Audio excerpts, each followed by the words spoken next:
What's going on, everyone? Welcome back to the Scale News Update. If you're not familiar with the show, this is where we talk about the news topics that happened in the scale world of RC over the past week. If you enjoy the Scale News Update, hit the like button. Let's jump into this week's topics. A-Main Hobbies bought HobbyTown.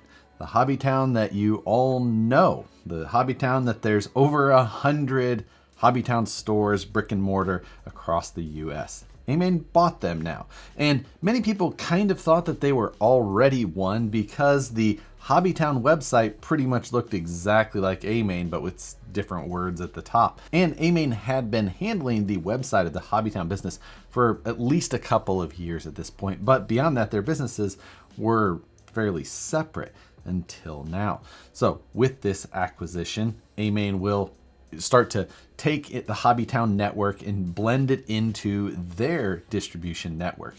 A-Main currently has distribution warehouses in Chico, California, and Charlotte, North Carolina. HobbyTown's distribution warehouse is in Lincoln, Nebraska, so dead center between the other two A-Main distribution centers, which should make delivery to customers just that much quicker.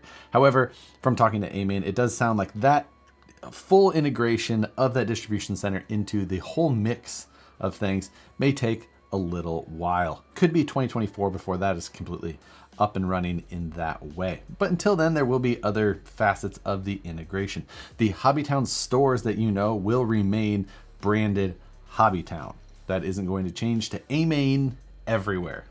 HobbyTown is a name that has been ingrained in so many people's minds, and having hobby right in the name, pretty good branding at that as well. My local hobby shops when I was first getting into the hobby were HobbyTowns. There's HobbyTown Hobbyplex in Omaha, and then HobbyTown in Kansas City. Those were my go-to shops, and I'm happy to know that they'll both keep their names. You hear about a lot of brand acquisitions these days, but it's usually not A-Main's name that is in the headline. So interesting to see this one.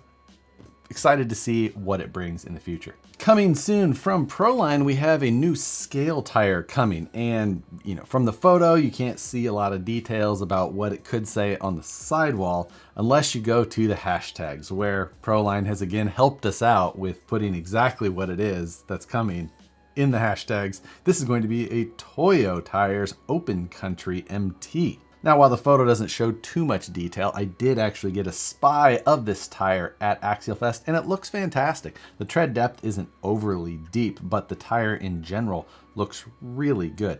Excited to get my hands on a set of these as well. I don't recall the exact specs, but I'm pretty sure they were a 475. We'll see those full details, I'm sure, by next week. The teaser from last week from Biddy Designs is now fully released. We have their new NASCAR flavored Camaro body available.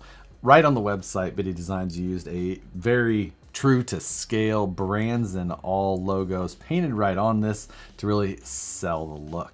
They've got some photo renderings of this thing with less brand specific paint jobs on it as well, and it looks equally good. But if you're a NASCAR fan, especially of the next gen cars, then this is an easy buy for an awesome platform.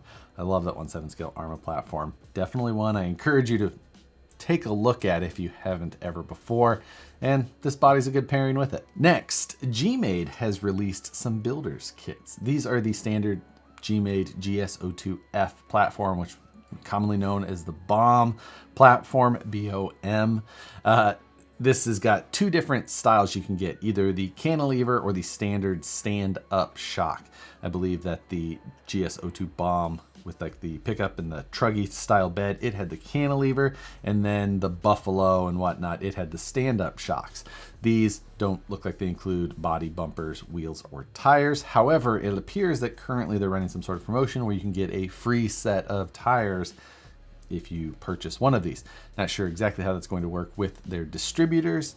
They are distributed in the US, so you can get a hold of these usually through HRP or your hobby shop that deals with HRP, so you can check those out. That's typically where I see those being purchased from. But if you're not familiar with those platforms, they've been out for quite a while, probably 2017 or 2018, ish is when the first bomb came out. It's a decent platform. It had a couple little hiccups with transmission design initially, but I believe that they went through and did some, fixes to try and brace that up. Transmission halves like to separate a little bit and cause some gears to skip. But beyond that, it's in line with something like a SCX 10.2. I haven't been able to find full details on this as far as actual listings of them yet, but that can be a little bit harder to find with Gmade anyway. A while back, we talked about the RC Everyday Rat Rod kits, and they were fairly limited at the time. By the time I put them in the news, they were basically sold out, but I noticed that they are back in stock now with some decent quantity. So if you wanted to get one of his rat rod kits and the body set that he also offers, they're available again at a decent quantity. Not gonna be out of stock by the time this video goes up, at least, I hope. So if you're interested in one of those, go check those out. They're a pretty sweet little build if you're looking to build something, kind of out there. Next, this isn't a new product, but it's new as far as being offered in the RC market. This is called Firesense.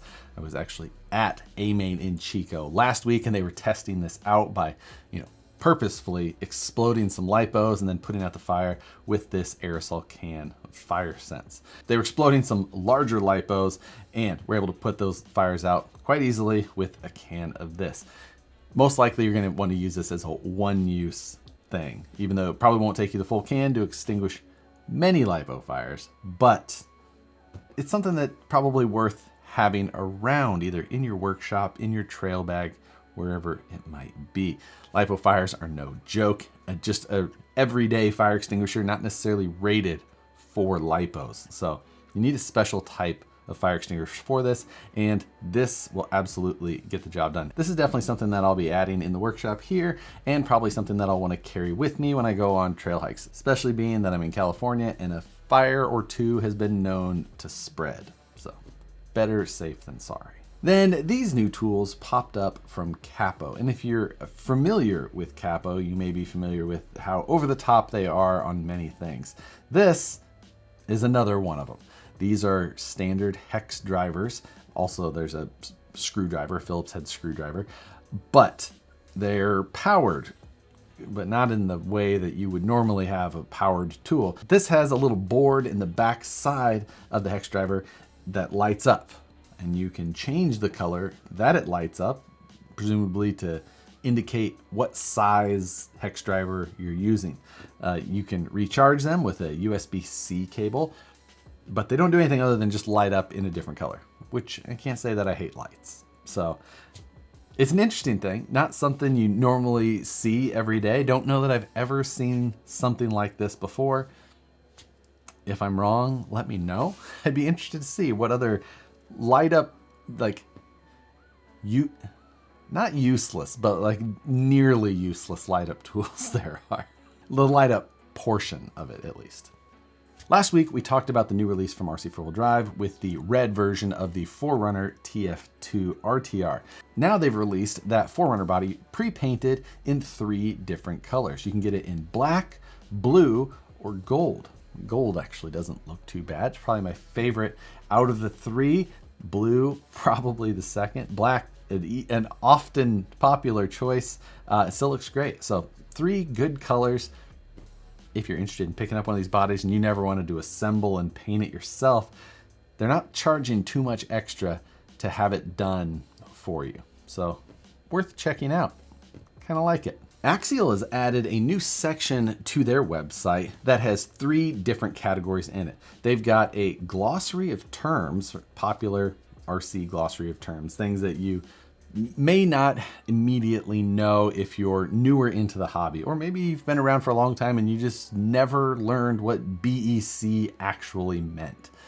I'm not sure how good of an explanation they have for all of the terms in there. I haven't gone through and read all of it, but it could be a valuable resource to someone who's new. If you have somebody who has been asking you a lot of very basic questions, it might be worth saying, hey, go check out this glossary, and there might be a bunch of answers there for you that you could just have immediately rather than messaging you over and over and over.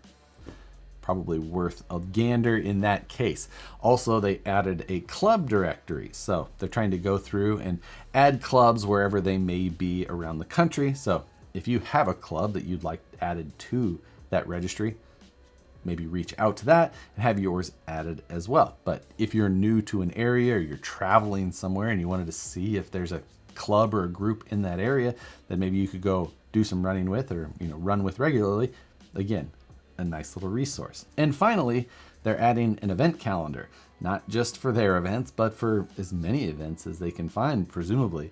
All of this sounds like it could be a tremendous amount of work, and hopefully there's someone there that can keep up with it, especially for event stuff, because if you start adding smaller local events, there can be so many. So it'd be interesting to see exactly how that goes, or if they try and make some sort of automated process that hopefully doesn't get tampered with.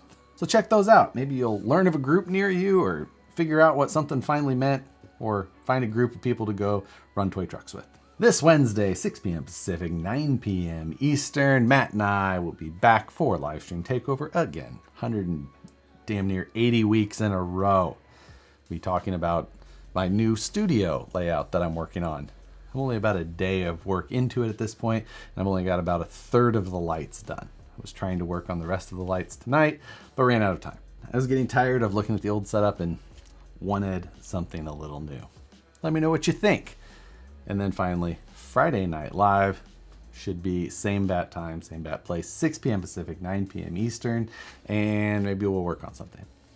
Last week, we just sat around and answered a bunch of questions and BS'd a bunch, which can be fun as well. Last week on this show, though, I asked you guys what type of content you like the best. And, there's a number of people who have very similar watching habits to me, which may be a little bit different, but it's, abandoned places and bankruptcy documentaries, a lot of F1, some drag racing, some Cletus McFarland, the standards. But with that, for this week, I want to know, how does RC fit into your life? Is it purely to remove stress? Have you found it at times adding a lot more stress than maybe you had hoped? Is it something that can be a point of contention, or is it something that can bring you and maybe family members together where you maybe wouldn't have a reason if you didn't make that the excuse? It'd be interesting to hear. A lot of times our hobbies can become much more stressful than we would all like. Sometimes you have to step back, change some things up, and reevaluate. Working on the studio was one of those times. It was like, you know what? I need to step back, change the look up a little bit, relax. It's like reorganizing your room or rearranging your room when you were a kid. Like, the whole new room, new me. Let me know how it works for you guys. Always love your comments. My favorite part of the Scale News update.